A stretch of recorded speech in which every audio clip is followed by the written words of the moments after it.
அண்மை செய்தியை பார்த்து வருகிறோம்.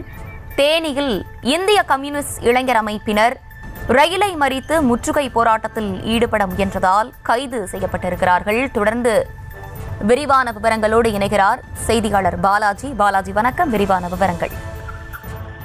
ஆசினி, மத்திய அரசு கொண்டு வந்த மும்மொழி கல்வி திட்டத்தை தமிழகம் ஆதரித்தால் மட்டுமே தமிழகத்துக்கு தேவையான கல்வி நிதி வழங்கப்படும் என மத்திய அரசு அறிவித்தது.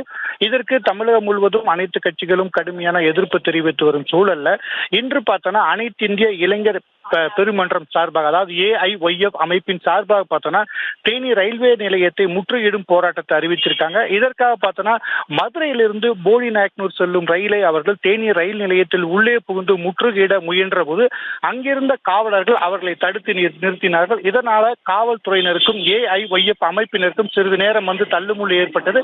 பின்னர் ரயில் புறப்பட்டு சென்றவுடன் மத்திய அரசுக்கு எதிராக கோஷங்களை எழுப்பி அங்கிருந்து கலந்து சென்றனர். காஷினி,